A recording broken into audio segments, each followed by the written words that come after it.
Good morning. Welcome to Town Talks with the Mayor. My name is Robert Storer, and I'm really happy that you've joined us this morning. All the links that we're going to be discussing today will be available on danvilletowntalks.org. We are broadcasting on Facebook and on YouTube streaming. And actually, we welcome any feedback from you during this broadcast. If you have any questions, please type them in, and we'll try our best to get to them.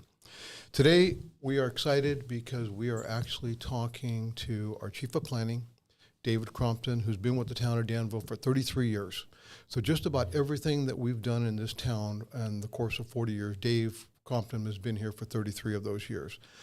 Development Services Director Diane Friedman has been with the town for over 15 years, and we're going to talk storm drains with her. And then naturally we'll have our talk with our Police Chief Allan Shields, who's been with the town for over 7 years, and we'll talk about neighborhood safety. Once again, if you have any questions, please take the time to email them, and we'll get them answered as quick as we can. I want to mention the Live Locally quarterly update. This has been sent to 16,000 homes in the town of Danville, and I got to tell you, there's a wealth of information in here. There was a point in time when I thought I had enough information with the town of Danville. I actually didn't read this magazine. And then one day I opened it up and I thought, there is a great deal of information in here, and I want to make sure that everybody understands that we're talking about our budget. It's clearly laid out in here as a really Budget 101 guide. We have our skate park information. We're looking at events and activities. This magazine will give you just about everything you need to know about the town of Danville and what's going on in the town. So what we're going to do is get started with our housing element update. This has been on everybody's mind for about, I think we've been involved with this for over 3 years. We started this process long before COVID started, and we are just at a point now where we're looking for approvals, and so we're over 3 years. David Crompton, once again, our Chief of Planning, and Diane Friedman are two people that have been intimately involved with the housing element. And this is all about complying with state laws. This is not something the town of Danville has just taken upon itself. We have submitted our plans, and we're waiting for reviews. We want to continue updates in our community. We have been asked to accommodate a minimum of 2,241 new homes. And I'd like to welcome Dave Crompton, our Chief of Planning, and Diane Friedman to give us an idea of our very first question is, and I get it all the time from people, why do we need to do a housing element, and why do we have to be responsible for all these units? Well, good morning, Mr. Mayor, and everybody out there. As you said, we've been working on this for over 3 years now, and it's due to state law that started back in 1969, and we're actually in our sixth 8-year cycle of housing elements, and this is our 2023 to 2031 housing element. So basically what a housing element is that it's a community's plan for how they're going to provide adequate housing for their community, our community, and for the region. It must accommodate all housing, all different types of household income levels, so low, moderate, above moderate, very low. Again, we must redo it every 8 years, so we're already getting into the sixth cycle here, and we'll have to start thinking about our next cycle, in another 3 or 4 years. And this is the only element of our general plan that has to be approved by the state of California. And that's really because there's been so many new laws that have been approved by the state over the last 5 or plus or minus years regarding housing. And it's so complex, and the rules keep changing on us as we keep going forward, that the state has to review it and okay it. So basically what's in a housing element is, number one, an analysis of our particular housing needs in our community. It evaluates the constraints that we have in Danville or other communities, such as maybe we have high land costs, and so what are strategies maybe to get around that? We've done an extensive survey on the existing housing that we have in Danville. So we have vacant land in Danville that was already zoned and general plan for residential, so we need to take stock of that. And then we have to identify what our shortfall is. And so you mentioned the 2241 units assigned to Danville. That's something known as the RHNA, the Regional Housing Needs Assignment. So whatever we didn't have in Danville already that didn't meet our 2,241, we had to go out and find sites in Danville to get up to that number. And you might ask how we end up with that 2241 that's known as ARENA. So in essence, it comes from the state of California. The state does housing and population projections. They give housing assignments to the different regions in California. The larger regions, for us, that's ABAG. We're one of the 9 counties in ABAG.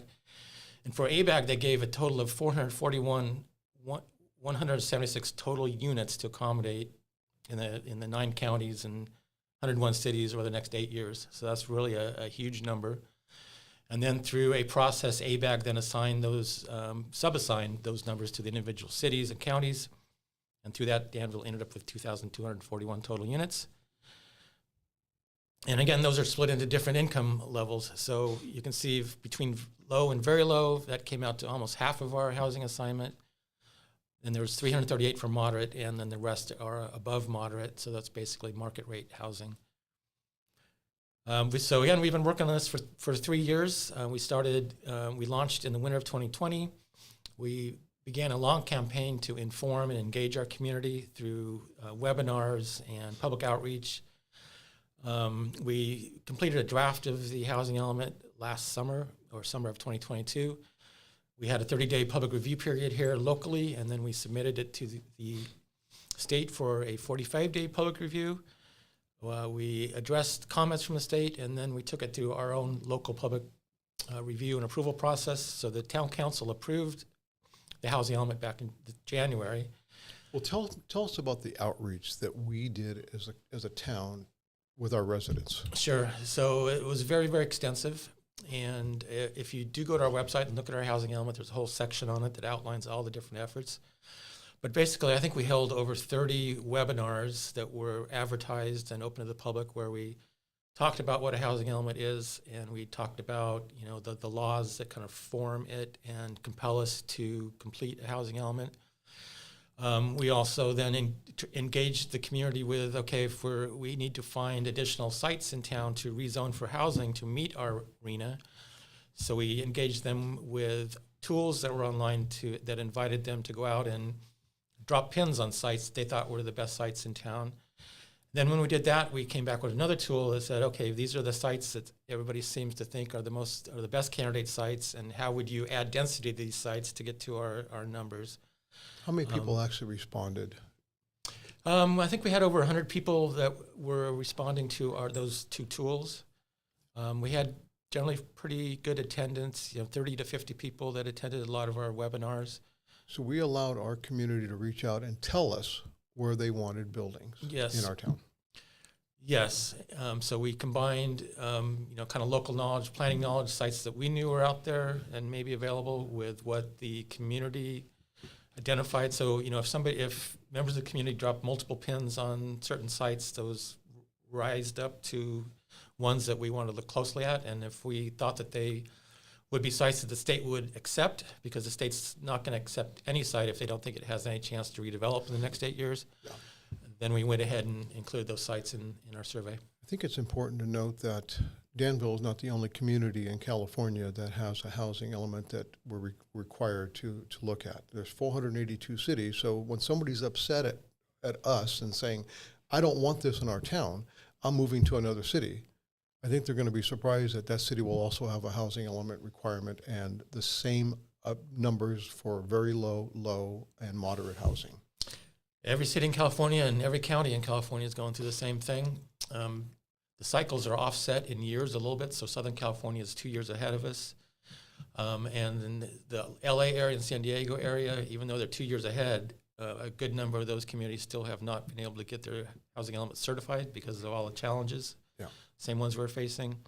Contra Costa County, I believe that of the 19 cities, 6 have been certified. So a lot of cities are still out there, trying to address all the state's issues and to get a certified element. So the other questions that we get regularly as a council member is just say no. Just say no. Yeah. And I explain to people, when I was on the planning commission in the beginning of my term as town council, we just had to identify sites. That's all we really had to do. We didn't have to do much of anything else, just identify them. Today, there's some fairly significant fines. Maybe you can go through the process of, let's just say the town of Danville said, we are not doing a housing element. We're just going to say no. Yeah. What will happen to us? Well, as you said, it's gotten tougher and tougher over the years. In our fifth cycle, we had only 500 units assigned to us. This time, over 4 times that. And so some of those laws that the state has approved in the last few years include significant penalties for noncompliance with the housing element laws. And one are significant fines. You can get up to $600,000 in fines. You can have the courts impose a moratorium on your building department.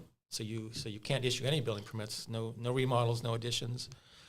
And then ultimately, and this has happened, is that the state can take over your planning function, and they can actually decide for you where your housing units are going to go and what they're going to look like and how many stories you're going to be, et cetera. So we think that those penalties are very high, and we're much better off trying to find for ourselves and plan for ourselves where we're going to accommodate the units. And I think what's also important to note is that we just didn't accept all of this. We actually have been negotiating with the state, trying to figure out what we can do that would best fit the town of Danville. Yeah. And then throughout that process, we've identified a number of properties. We've made a lot of property owners rich, and we, frankly, are going to probably upset the rest of the neighborhood around those properties. That's just the reality of this right now. So we have to sort of, educate our community that we're not the only ones in this. This is absolutely has to be done by law, or they will keep, our road monies, and they'll take back, there'll be $600,000 a month fines. That'll break a city. Right. And, the other thing I want to add is that, when we were involved in the process at Town Council's direction, we actually appealed the RENA number.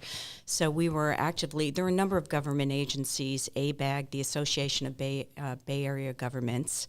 They get the number for the Bay Area region from Sacramento, and they assign the numbers to all the Bay Area cities. There are, I think, about 106 Bay Area cities, and that's where the 2,241 units came from. And we were actively involved in appealing that number and the entire process that ABAG went through. The other thing that I think is really important is the teeth that Sacramento and the state is adding to enforcement. There's actually a housing justice unit that's been created in the Attorney General's office, and we're encouraging residents. This is a state mandated issue right now. That just this week, Sacramento, the Department of Housing and Community Development issued a report on San Francisco about their housing process. So, the state is very serious about 2.5 million units in the next 8 years, which is over 300,000 units. And they are very serious and very, very, they're enforcing the fact that we have to build, we don't build housing, we plan for it. But these units, they're looking at densifying and trying to get these units built. So over the course of almost 3 years, because it seems to me we've been on this before COVID, and we worked through this probably hundreds and hundreds of people hours involved in this. So when we did our outreach, what was the message? What did you hear from the public where they wanted housing to be built if housing had to be built? I think, we heard a number of messages. I think that there was a lot of people in the community that understand the state requirements and, are in favor, and there are those that are not in favor of it. But I think that, most people wanted to make sure that, where the housing goes isn't going to impact what's really special about our community. So, we didn't look at open space. We value our open space. We didn't look at doing anything that would change the character of our core downtown, which is really, important to everybody. That's really important to emphasize that. Our core downtown has not changed. Our core downtown has not changed. And then we also wanted to do it in such a way that we would not impact existing neighborhoods to the extent that we could. So most of the sites are, a lot of them are on San Ramon Valley Boulevard or North Hartz or Danville Boulevard, and some, I think we're going to talk about Sloat Garden, but some of those larger parcels out there that are kind of sites that are in residential areas that are underdeveloped that could be developed. So, And that would include our commercial sites as well. yeah, it's a lot of the sites that appeal to the state are older commercial and office sites that are undervalued, and that, if you change it to multifamily housing, the change in value is something that the property owner is going to look at and say it might make sense for me to redevelop the property because I'm not getting the rents from the site. Yeah, and I think there's two properties that always come to mind when people email me or the town council about, hey, what's going on here? And we'll do the easy one or the easier one first, and that's the Burrell property, and that's the property literally across the street from the Costco, and it's 17 total acres. 7 acres were sold by East Bay Regional Parks to a private developer. I heard they sold that property for $27 million. And what do we know about that site right now? And it's a 7 acre that would be in the northerly part of the property, adjacent to the subdivision. Yeah, so that's actually a site that was approved as part of our 5th cycle, our last housing element. It was one that we needed to get those 550 units that we talked about earlier. So there's actually an active development application on that site by Trumark Homes, and they actually went to our design review board last night to look at the architecture and site planning. So that's proposed to be 170 residential units. 54 of them, 46 of those would be apartments. It would be for rent and would be for low income level households. And then the other 124 would be for sale townhomes. So that's going through the process, and I expect that to probably get to Planning Commission by the end of the year. Yeah, I think what's important to understand is, for our community to understand, is back in the day, and that just seemed like about, 15, 16 years ago, that if somebody proposed a 100-unit subdivision, we had a 15% inclusionary housing component. So of that 100 units, 15% of them would have to be affordable housing. Today, somebody, if they're going to spend $27 million, they're going to invoke what's considered a density bonus. So if you have the same 100 units by right, and we do a density bonus of 35%, that developer now can build 135 units.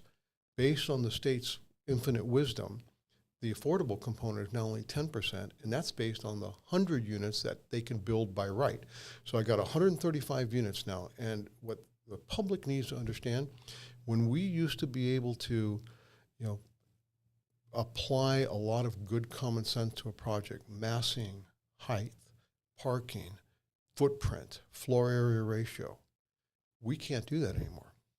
What has the state taken away as local control? And I hate even saying it, but we've lost some local control. A builder now has 2 protections on a property. If he has a 35% density bonus, he can protect 2 things. So for instance, if he requires 135 parking places and he's only able to do 70, we can't say anything. Talk about that a little bit, because that's a big component of this housing element. Right, so there's a state law that's been around maybe for 7 or 8 years now called State Density Bonus Law, and it basically says that any property owner that wants to come in and build more units than they otherwise could, a higher density of units on a site, even if it's over the top of what the general plan allows, they can do that in exchange for some affordable units. And the percentage, as you said, is actually lower than what we would require, although the affordability level is deeper. They're very low. And so if somebody does that, they invoke the state density bonus law, they can ask for incentives, which are additional stories, like you said, reduction in parking, higher floor area ratio, reduced setbacks. And we can't say no to them. They have a right to ask for those incentives. By law. By law. We cannot say no. We cannot say no. And a protection is a protection. We can't even negotiate that protection. Yeah. But what our discretion is really kind of comes down to is objective development standards that we have on the books that don't conflict with the concessions that are being asked for. So we still do have some design authority, so we're still trying to do the best we can with the way that they look and the way they're built, and the landscaping plans, et cetera, to try to make them fit into the neighborhoods that they're going into. Yeah. But the ability to say, no, we don't want housing here, that's long gone. No longer available. So we always get this question, and the elephant in the room currently is Sloat's Nursery. we're getting many, many emails on this, and we're trying to be as transparent as we can. And maybe you could talk about Sloat's Nursery and what we know and potentially what could be built there. Yes.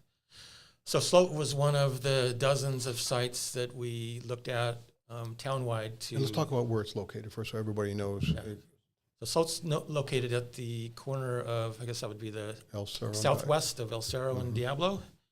It's a 2.7 acre site that's been operated as a nursery for many years. It's operating as a nursery, although the underlying general plan was for single family residential. So that's a site that was changed for multifamily. And I've had discussions with a number of potential buyers, and as well as the property owner who owns the Slope Gardens. He indicated he was going to sell it. The last discussion I had was with a representative of a company that builds senior care facilities, and he indicated they were in escrow with it and would be coming forward at some point down the road with an application for some type of a senior care facility, similar to a couple others we have in town. So, but we have no application, and we haven't seen anything in writing. We haven't met with them, so I think it's probably coming, but it's a ways off. So as far as we know, the property has been sold, or at least you're saying it's in escrow. That's the last I heard. Okay. Yes. Okay, because the question comes up quite a bit. It has been sold, and I think they're in the process, but they are in escrow. Okay, that's I think it's important to note that when we get to a point where we do receive an application on it, first thing we do is we notify the neighborhood that, hey, we received an application. The plans are here to look at or online. Please look at them, give us comments, tell us what you think. Yeah. And we'll see if we'll do what we can to incorporate neighborhood concerns into it. It will go through a public hearing process that will include the planning commission. That'll be publicly noticed. And we'll do our best. And, I would encourage everybody to look at the plans. Although we can't say we don't want multifamily here, we can look at how it's going to, architecturally and site plan wise, how it's going to look and how it's going to be placed on the site. So people getting involved with that type of review and input would be great. Yeah, I think the classic examples of River Walk behind Heritage Bank on Diablo Road. We had a lot of people come out and complain about, the looks, the height, and the massing of that project. But at the end of the day, when that project is complete, nobody has come back out and said, I hate this project. It fits in really well. The architectural component is really well done. And I think we've set that bar pretty high in Danville that allows us to sort of look at the architectural component so that it at least sort of matches what we have in the neighborhood. Yes. That's what we've always done.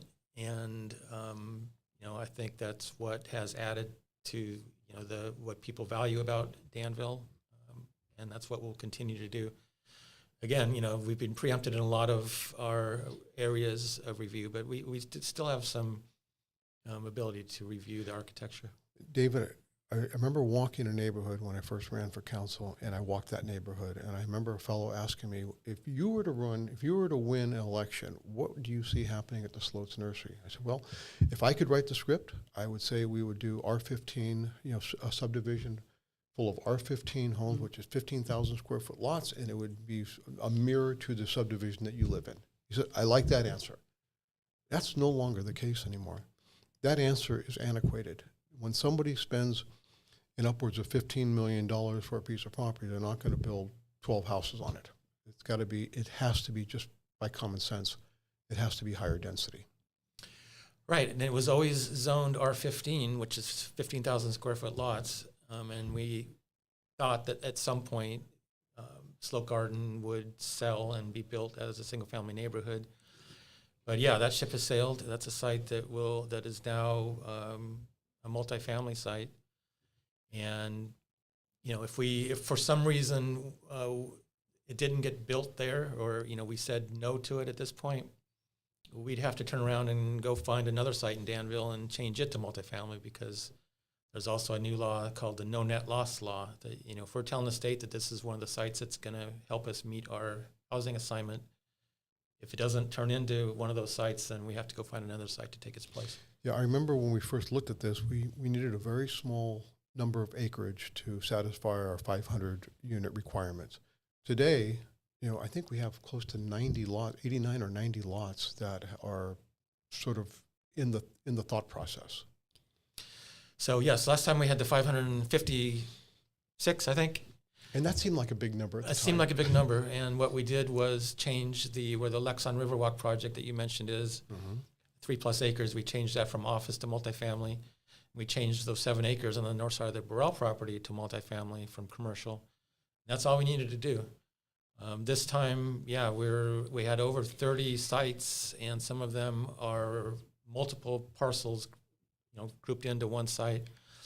And so those, back in January when we adopted the housing element, we also made those general plan changes. So all those now are multifamily sites, and right now we believe we have enough sites to accommodate the arena, and we're hoping that the state agrees.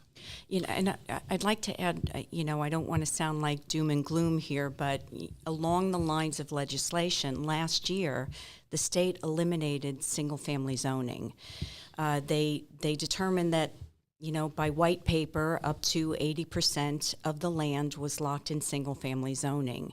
So we no longer have single-family zoning in the state of California. The objective there is to go into single-family neighborhoods and start to densify neighborhoods. SB 9 is an example of that, where you can split your lots now. And there is a missing middle concept where you can rezone single-family lots and begin to densify single-family neighborhoods. So when you look across a town like Danville, the objective is to move us in that direction. So I really can't emphasize the fact that there is a tremendous amount of state mandating going on, and single-family neighborhoods are where they view the land is. Yeah, I can tell you from a council's perspective, pretty much straight across the board, we hated SB 9. And SB 9 simply is, if you have a single family home and it's large enough, I could turn that into a duplex and then add an ADU to each one of the new units. And then there's even a junior ADU component in there. So in theory, somebody could actually have 4 units for sure, up to 6 units on one single family lot. And that's by law. And once again, when we say as a council and as staff and even from our up to the town manager, we've lost local control, it's almost an understatement. Yeah, and again, that's one where there's certain minimum standards that were prescribed by the state as far as lot size, and it goes all the way down to a 1,200 square foot lot. If they meet those minimum standards, then it's what we call a ministerial act. They come in, they submit, we check and make sure it complies, and we approve it. Got to be There's frustrating. no hearings, there's no public notification. I know it's frustrating from a council perspective. It has to be equally frustrating from a staff's perspective, because the things that you've done in the past that's always worked for the town of Danville, those rules are gone. We are looking at a whole nother set of guidelines, a whole nother set of rules. Right, and that's tough. Right, and the objective is it's not reaping the benefits that the state thinks that we're reaping. We're still getting market rate housing.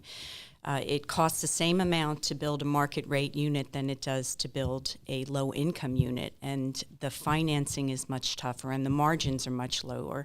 So the builders are incentivized to build market rate housing.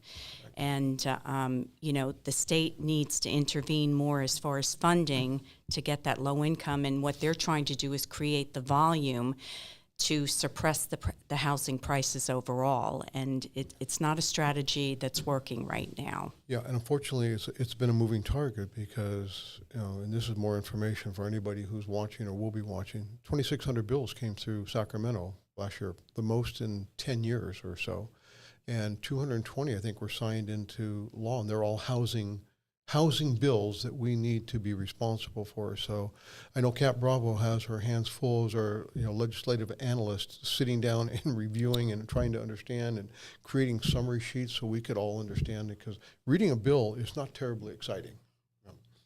So the Sloat neighborhood, let's get back to that, because that's been a big deal lately.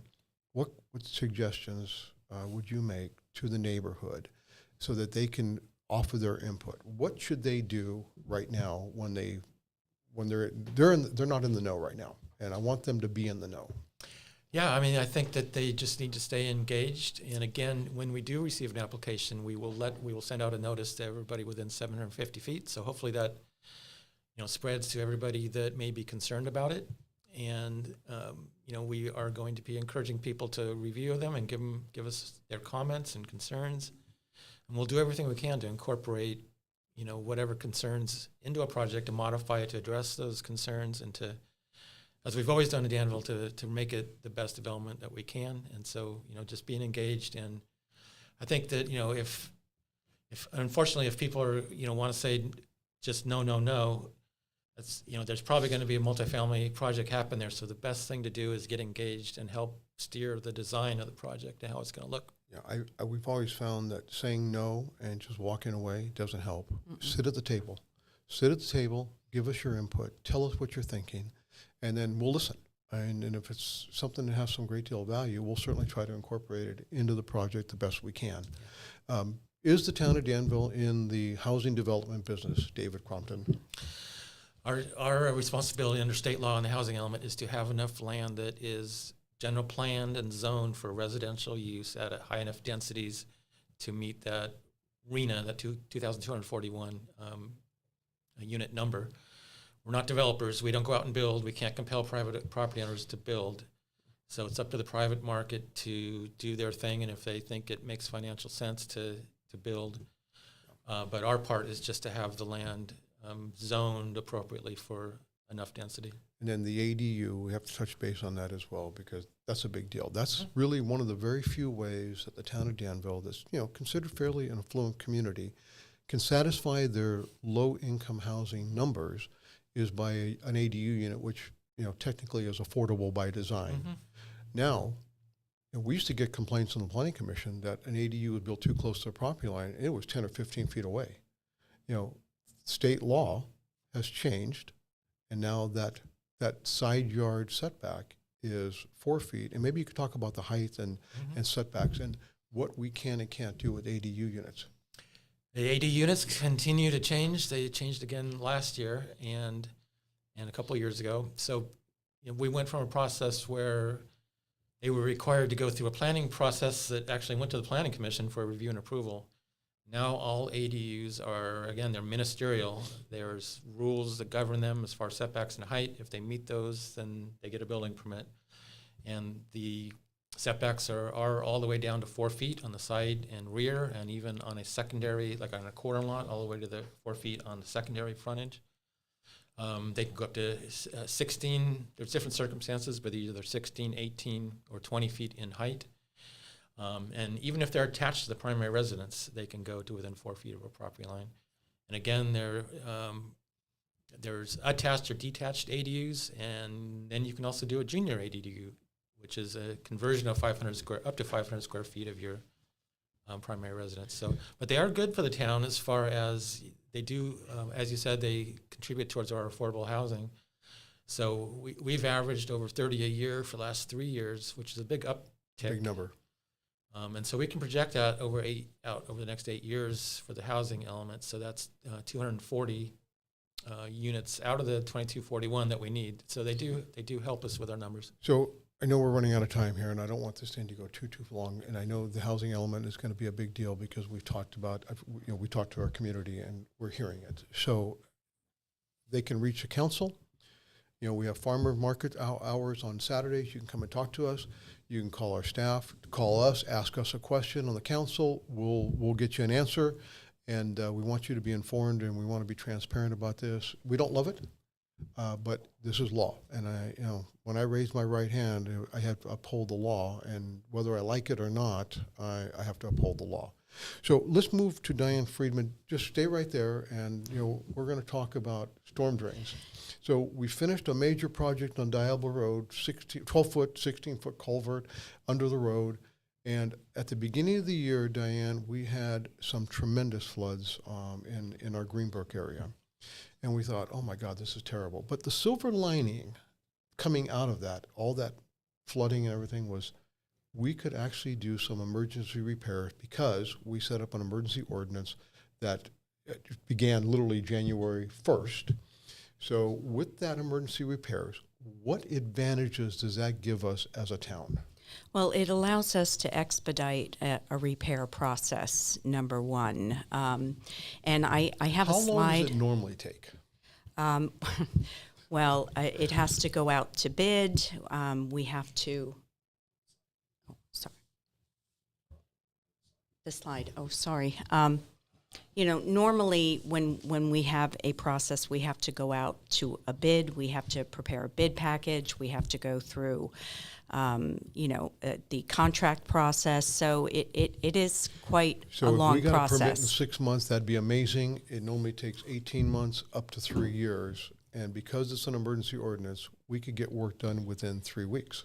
Yes, we can. I want to bring up the slide that it's not showing. Okay, sorry. One back, Dave. Okay. Right now we're working on 2 repairs: the Front Street Creek, or the San Ramon Creek on Front Street. We are working on a slope repair. It's near Danville, the hardware company on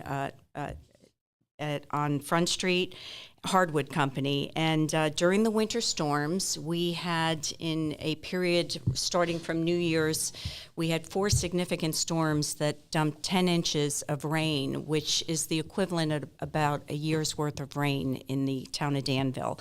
So we had some significant damage, the culvert being one of that. We were able to expedite that in 3.5 weeks. The picture on the left-hand side is the actual damage that you see on the San Ramon Creek on Front Street. We're working on that right now. The first thing I want to mention, when we have these types of emergencies, we do secure the road and we make sure it's safe for travel. And then we embark on the process of really looking at the engineering and the construction and the repair of these emergency road situations. This is not the first time that we've experienced slides along this creek segment. In 2005 and 6, the town experienced 2 slides within the creek segment, and repairs were made by FEMA. That's the Federal Emergency Management Agency of our federal government. And during that, we did ask FEMA if we could repair the entire creek segment from Diablo to Linda Mesa, and they only like to pay out one catastrophe at a time. So It's interesting because my whole time here, which is about 24 years, that road has been closed a number of times Right. for slides. And I know Beverly Lane, our town historian, is going to hate me saying this, but I think the first known slide was like 1897, and then about every 6 years, we lost that road because the town started on Front Street. Our whole town was there. Before we moved to Harts, we were on Front Street. That road has given out probably, I don't know, do the math. If it's 150 years, about every 6 years, it's a lot of slides on that Right. road. And we finally have one and done, a fix that will last forever. yes, and that started in 2005 and 2006 with the first slide in my time, and then we had a segment in between that in 2014 that we repaired using the same process. And now we are on our 3rd slide, and we're pretty much reinforcing that whole section, and that will be done by Thanksgiving. Yeah. We also have an issue that we're working on. The next slide is on East Linda Mesa. If you look at the lower right-hand side, you have a 2-hour parking sign that is a little low. That was our first hint that there is a storm drain line underneath that had collapsed as a result of the storms. And we are in the process of repairing that and installing new storm drain pipe from Front Street all the way down to Harts, and that is another project that we're working on that will be done by Thanksgiving. The one thing that I just want to reiterate as far as storm prep is concerned, if you look in the newsletter, we've also really been proactive this year as far as getting out to our community. We have a lot of private creeks. In fact, the majority of the creeks in the town of Danville are either maintained by an HOA, by a private residence, or the county. So we've been sending out letters. We've been very, very proactive to let everybody know that if you have a private creek, it's very important that you maintain it. Contra Costa County Flood District. They have a lot of information on private creeks. We have a newsletter article in our October issue right now about how to maintain private creeks, as well as some of the work that we do as a town. And we do go out on a 5-year rotation and we inspect our storm drains, and we inspected 700 last year. We have a new storm drain management plan that we have implemented, and we are also looking at making repairs in our capital improvement programs as we go. Including our trash racks. Including our trash racks, which will also be done by Thanksgiving. So we're doing a lot of proactive maintenance, but we're asking the community, if you have an HOA, if you have a creek on your property, please know who owns that creek, and please be aware that, you know, it is a very important issue as we move forward into the storm season. Lindsay, if there are any questions, we could look at those right now as well from either David, you know, the housing element or a storm drain. And then if people if they wanted information, if they don't call a council member, how do they get to it? Well, we have code enforcement as our contact. Mm-hmm. They can go to Contra Costa County's website. That is in the article in October. They can go to our website. We do have a creek map. So we have a number of resources where you can pick up the phone and call Claudia Ray, our code enforcement officer. Look at our website and look in the article. And on Live Locally. And just as a note, 16,000 households get the Live Local. Yes. Yeah, that's great. That's Mayor, exciting. I think that dovetails well into a question we had from Larry Henderson. So Larry asked, and it's directed to you, the mayor, but maybe it's best if David answers, but how many single-family homes in Danville, and how might total population increase with full implementation of the state mandates? What was the first question? What is the total, how many single-family homes in Danville? And how might total population increase? The number I always held on to was 15,860, and I always rounded up to 16,000 single-family homes. Didn't have many multifamily when I first started, and we have a good deal more today. Do you have accurate number, Dave? I don't have exact numbers, but you're certainly in the ballpark. And we're predominantly a single-family community. And I think we have, around 16,000, and then we have some multifamily, so somewhere in the neighborhood of 17,000 residential units in town. So, if we're adding 2241, that's a huge percentage-wise increase, especially compared to what we've done over the last 20 years, where we've only grown a couple percent. In a town that's literally built out. I can't emphasize that enough. When we saw our numbers, it was like, where? Mm-hmm. Where do we put 2,241 homes? Because we're built out. What was the second part of the question, Alan? I'm sorry. So the second part had to do with how might total population, not necessarily the number of single-family homes, but total population increase with full implementation. And I think some simple math says it's about 2.8 to 3 persons per household. Households for multifamily are somewhere in the neighborhood of 2.2 people per unit. So if you do the math, times the 2241. Yeah. But we're growing at literally less than 3% a year here. I mean, people do move out and people do move in, but our population has stayed fairly. I think when we, the number I'm always holding on to is when we are completely built out, we'll be just under 46,000 or thereabouts. And I think we're at 44.8 now, and some change. If that would have held true under our general plan land uses before we had to make all the changes to accommodate the housing needs. So, after incorporation in the 80s and the 90s, the town grew, quickly. We had a lot of development out in Tassajara Valley. But that's kind of built out. So, since the 2000s, we've only grown at, I think, 2 or 3%. So my apologies on going over today, but this was kind of important. I know we're getting a lot of questions, and the elephant in the room with the slope garden. I want people to understand what we understand. We want to be transparent about this. So at this time, is there any other questions? Okay. What we'll do is tell people how they can reach each of you or how they can get more information online. Well, I mean, I can be reached. It's dfriedman@danville.ca.gov. You can call our Dev Services line. The other thing I really want to emphasize about being informed is most of the information, if you want to be informed, is at the state level. You know, the Department of Housing and Community Development is a great website to go to for our residents to look at what the state is doing. We have 2 elected officials that Assemblymember Rebecca Bauer-Cahan and Senator Steve Glazer. Those are the elected officials that are going to Sacramento and casting the votes on behalf of the residents of Danville that has to do with housing. So my recommendation is at the state level is to do the research at the state level to see what is happening at the state level and what is being, because our elected officials are not the ones that are casting the votes on the housing bills.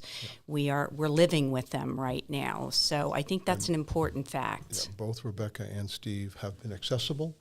They literally answer their phone. Their staff will return their phone calls. So yes. They've been a good resource to the town of Danville. Yes. So look, thank you. I appreciate this information. I mean, we probably need to do this more often to get people updated on what's going on in our town, because we know, and it's almost second nature, we know a lot about what's going on in town. We need to convey that information to our public.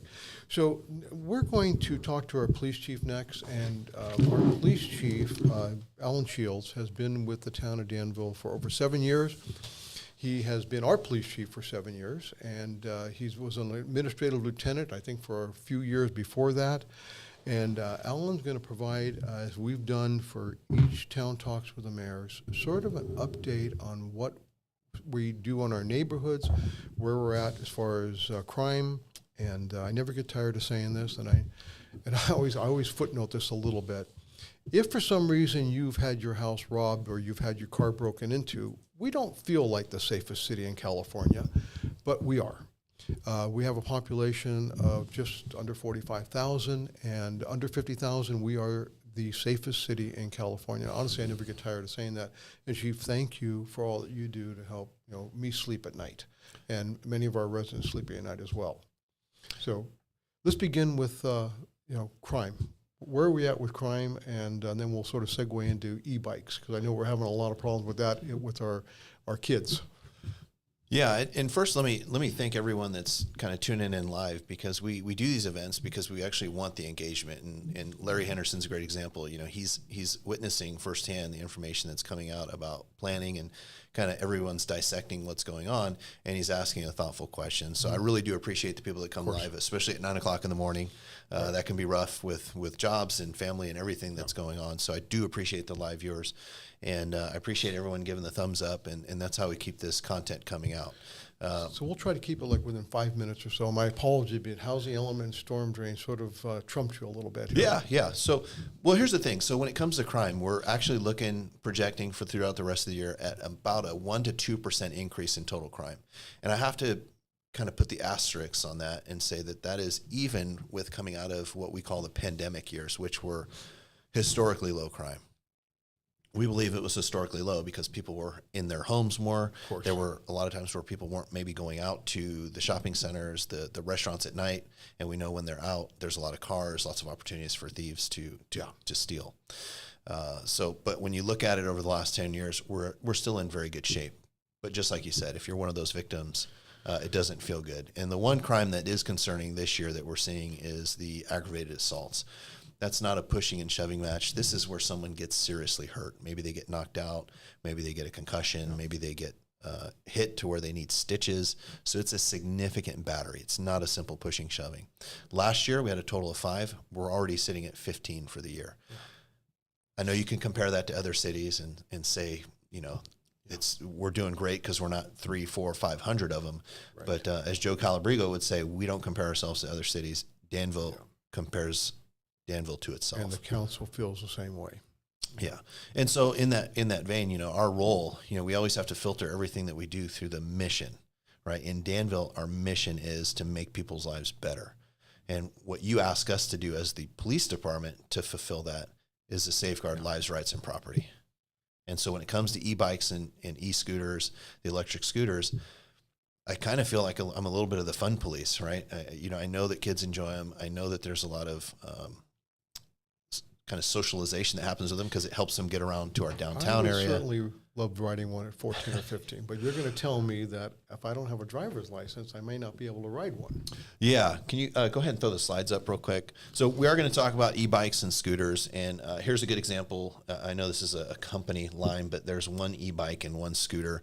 But let's talk about the classifications of e-bike. The first one is a Class 1 e-bike.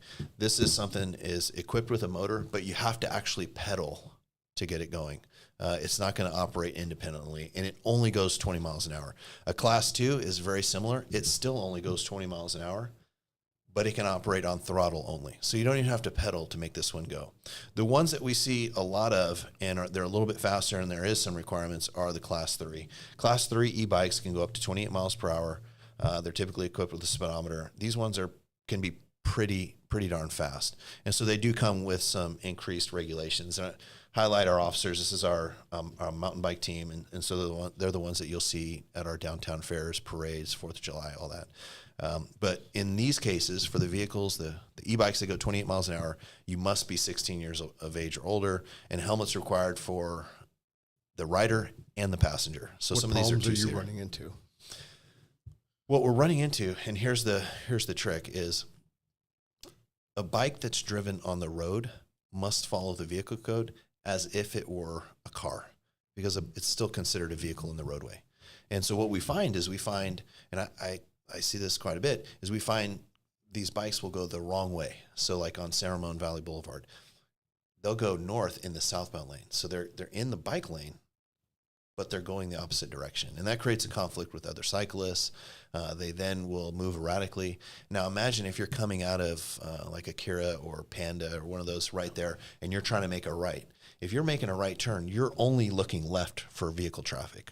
Well, if you have this bike speeding up, going the wrong way, they're going to be in front of you in a blink of an eye. And we've had complaints from residents about exactly that. Are you finding these young kids are at least wearing helmets?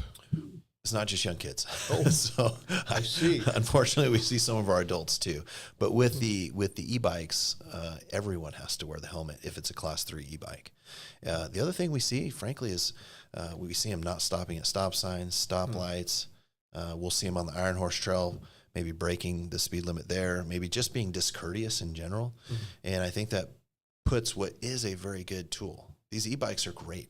You see people that maybe couldn't have made it up Las Trampas, couldn't have made it up Mount Diablo, are now getting out. They're getting exercise because the mountain isn't quite so sharp. It isn't quite so high. It's not quite so steep. So it's a great item. But we don't want to have these bikes get a bad rap because people are misusing them. And more than that, we just don't want them to get hurt. Yeah, so from the council's perspective, we've always said to our police department, look, try to educate our public. Before you have, if you have to write a ticket, you have to write a ticket. But education goes a long way. We did that for the longest time on Communitas Sahara, and then, in my opinion, we did the best we could. Now we're writing tickets. Are we to the stage where we're at ticket writing, or are we still in education? So if you remember with traffic safety, there's 3 E's. There's engineering, that's Andy Dillard and his team, and they do a great job of striping and lining the roadway. So from an engineering standpoint, I think they're doing a great job for e-bikes and scooters and all that. So really it is coming down to education and enforcement. Okay. We are working on education. That is, we're kicking off the campaign right here, right now. We have had some soft posts on Facebook, but we're going to be really aggressive on social media.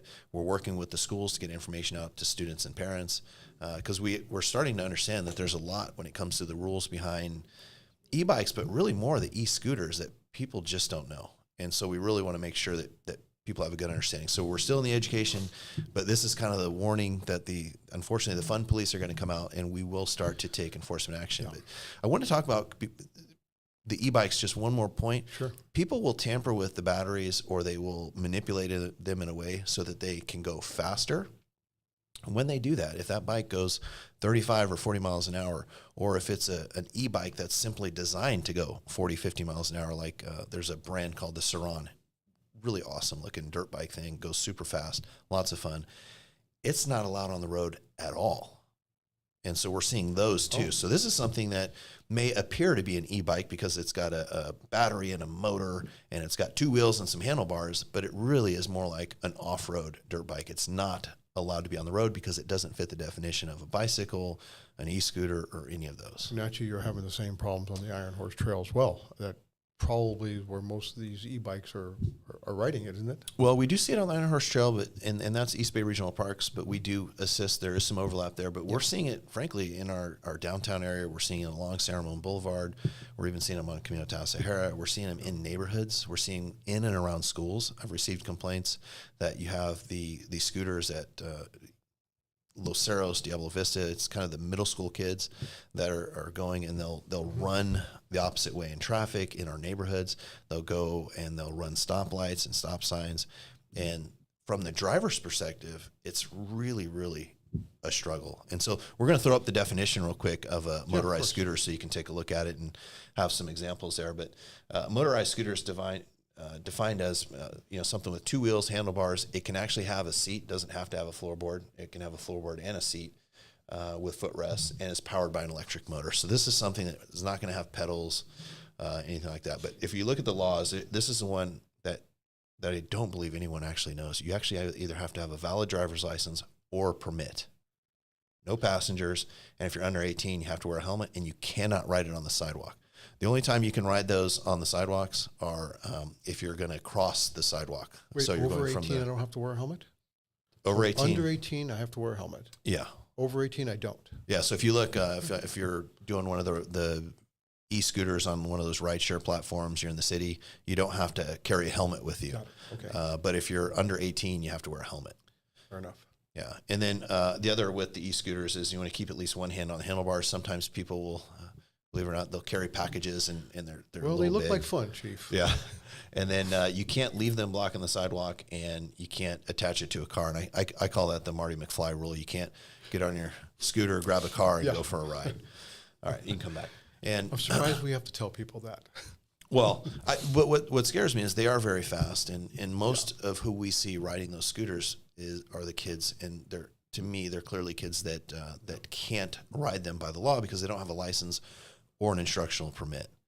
And so that's what we're seeing most. We're seeing that kind of that middle school age crowd. And I kind of get it. That 12, 13, 14-ish, 15? Yeah, I think what it is we're seeing it, and I get it from the parent's perspective. Maybe you're a little bit further away from school. Instead of a 20-minute walk to school, it's a 4 to 5 minute scooter ride. It's convenient for your child. I understand the logic behind it. Unfortunately, it's against the law. And the reason why it's against the law is exactly what we're seeing in our community. And this is not unique to Danville. We're seeing it in other communities as well, is just the violation of the laws. The kids may not understand that they can't run the stop sign. They can't run the stop light. I had a pretty long email from a parent at Diablo Vista Middle School 2 weeks ago. And yesterday I got one from a Los Cerros Middle School parent who said, same description. They're driving along. All of a sudden, this scooter runs the stop sign and just goes right in front of them as they were ready to go. And they felt like they almost hit him, and it didn't look like the kid had any idea of how close they were to being hit on their scooter. Well, that's scary. Yeah. So we're really going to work on the education, Yeah, of but course. we are directing our officers to engage with the kids more, engage with the schools, and then we'll give it a few weeks, and then we're going to start working the enforcement in. Yeah. No, excellent. That's good information because some of this, I didn't actually know you needed a driver's license to ride one. Yeah. I don't know if a lot of people know that, by the way. I don't think so. Yeah. So, all right, and then tell me some of the things that I know we're going a little over here, but what keeps you up at night? What frustrates you that you'd like to solve, but you just can't seem to solve, or you're working on constantly? Well, there's a question that is on the e-bikes. Yeah. And so Mary DiPiazza, thank you for tuning in, Mary. We appreciate it. She asks, what is the speed limit on the Iron Horse Trail? And what it looks like is, and I know it was answered, but I want to make sure the viewers get it. It's 15 miles an hour. Yeah. And 15 miles an hour in our brains, because we drive cars, it doesn't seem that fast. It's incredibly fast for the parent that's trying to wrangle 2 or 3 kids on little Strider bikes and maybe in a stroller. Because And it's so not it is uncommon that. for bicyclists to go 16 to 22 miles an hour on the Iron Horse Trail.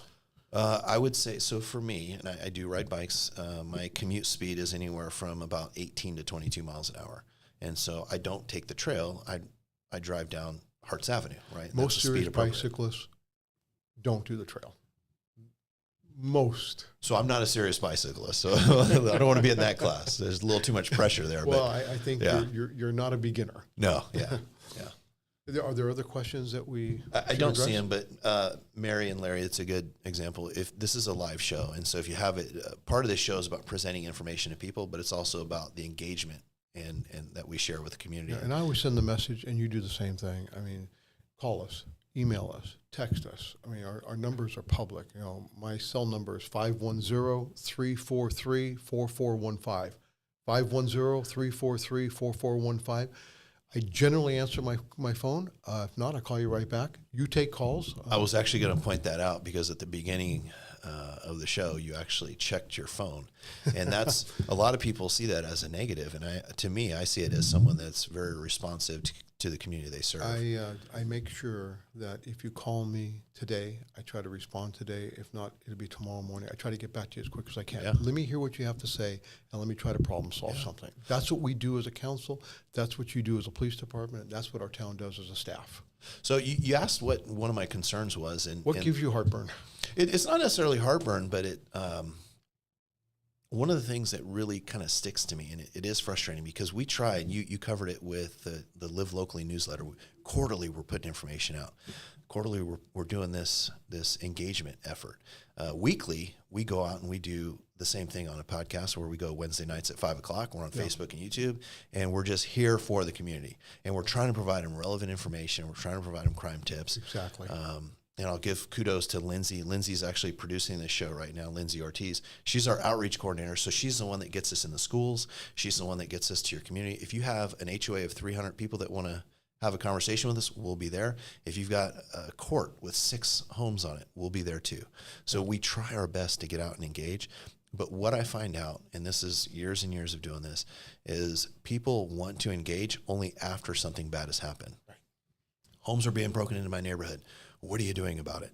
And my concern is we try to put out all these tips, trim your trees, bushes low, cameras, motion lights. We give all these crime safety tips, but it's so safe here. It's so comfortable that unless and until it affects them directly or their neighbor, they're living lives. And so it's one of those things that's both a compliment and a frustration, right? When life is so good that you're not constantly worried about what you need to do to be safe, that's a good thing because that means that not just the police department, but as a community, we're firing on all cylinders. The community is doing great. They're reporting things. In fact, most of the crime we solve is because we've got a good witness, the neighbor has a camera, there's something that gives us a great tip to go from that allows us to solve that crime. And we're still one of the very few cities. I mean, I know people are developing their camera system, but we've had cameras now for, I don't know, it seems like it's been 9 years or better. And you can't go in and out of Danville without cameras. You know, and if there's a crime, there's a felon going through town, we're going to at least, make contact. It's a great tool. So what you're referring to is the automated license plate camera system. Yes. It's important to say what it is and also what it's not. What it is it is you've actually called this the force field around town, but I credit Steve Simpkins asking for that, but our former police chief. We're just name dropping all over this yeah, one. No. So it's great because it's a perimeter system that faces the roadway. So it doesn't face someone's house. It doesn't face the apartment building. It doesn't face your business. Yeah. It simply faces the road, and it's meant to look for the car. So if a car comes into town and it's stolen, it's wanted, it's going to alert us to that, and it allows us to respond a lot more strategically. In addition, if a crime happens at your house and on your front door camera, you get a good picture of the car, and it's just a Honda Accord. We'll go back and we'll look for all the Honda Accords, and we'll start developing leads from there. But even our homeowners associations are putting cameras in their subdivisions to help us out as well. Yeah, and what that does is, if you think about it, the perimeter, there's 16, 17,000 homes in town, 44,000 people. I'm actually going to get that number. I really want to know that. I was impressed with how close you got. So there's a lot of people, right? So if we're doing the whole town, then it takes us a long time to sift through the data because the data pool is so large. So what these communities are doing, like Macaulay Road is a good example. One way in, one way out, several homes being served. So on a per home basis, it's relatively inexpensive. They'll put their own in, and they'll make sure that that pool is shrunk. So now if there's a crime that happens in their area, the data pool that we're looking through is much smaller. Well, look, I want to be respectful of people's time today. I'm thankful that we included your police report on each one of the town talks with the mayor, because it's important that people understand what we're doing to keep this community safe. And and I think, look, we've all been to other communities, and we all know what the problems are. We don't have those problems at a very high level, but we do have them. So today, I want to thank everybody for joining us online and through Facebook. Please take a look at this Live Locally newsletter. It's absolutely incredible. And my message is, look, come downtown. Enjoy our downtown. Shop downtown first. Live local. Do the best you can to engage with our retailers. They're really nice people, and I want you to know that they would really appreciate your business. I don't want to make it sound like we don't eat at home, but I eat downtown in our restaurants, and I think we sort of become a restaurant community. I mean, I go through my list. We ate at Forbes Mill the other night, Tides, Casino Hermanos, Locondo Ravello, Bridges. They have a wonderful menu for happy hour. Actually, you got Essen and Revels. And tonight I'm eating at Yo's. So come down and say hello. Enjoy downtown Danville, enjoy our retail store, and enjoy our downtown. And thank you for joining us today.